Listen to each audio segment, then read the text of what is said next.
Hi, I'm Balan Madhavan.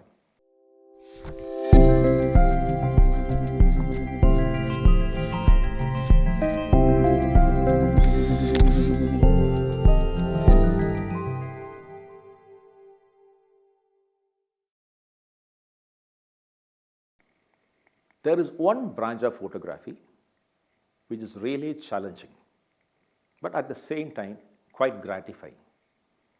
Yes, I'm talking about architectural interiors. Everyone appreciates great interior pictures. But in order to make such photographs, number one, we need to understand our cameras, camera angles, and the properties of each and every lens. Obviously, you need to use wide angle lenses most of the time because we are basically working within limited space.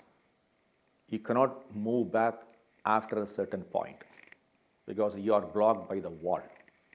So when you're talking about interiors, the first thing is a choice of lens. Most of the time, people like us work with focal length like 17 mm, 24 mm, or sometimes 35 mm focal length. But these wide angles have an inherent problem. They create a lot of distortion. So if you put your camera at ground level, I'm talking about your regular level like 5.6.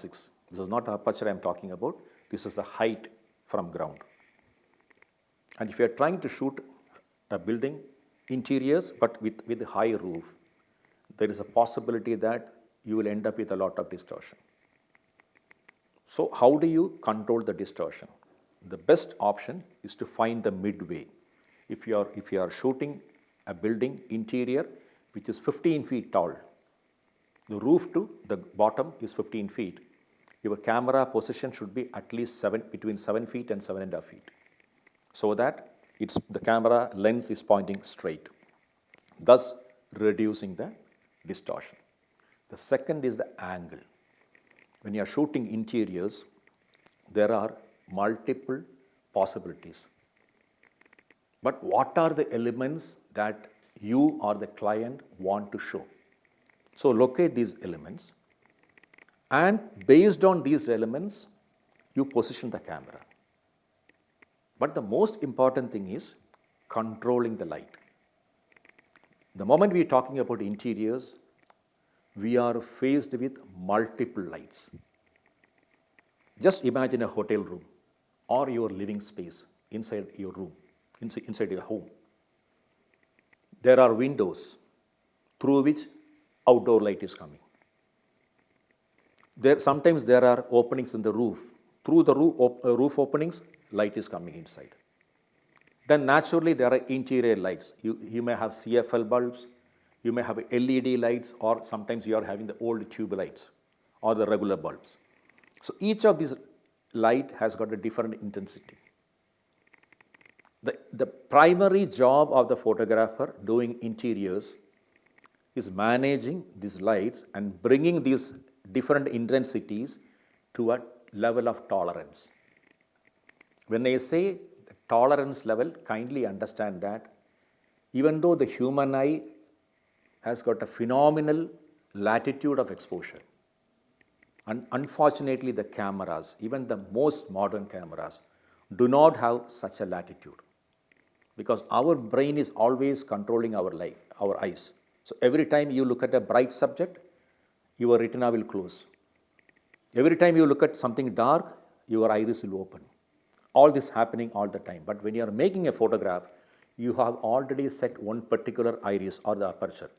And everything above and below this particular intensity will either appear as overexposed or on the other side underexposed. So primarily, once you choose the angle for your photograph, the next job is about averaging.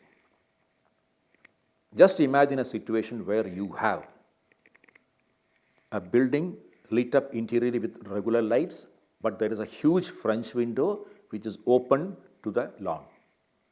And that is one area you have absolutely no control. You cannot control God's light. So God's light is falling on the lawn outside, and that lighting is coming inside. So what to do? The first responsibility is to measure the light coming or hitting the outside, because that exposure you cannot change.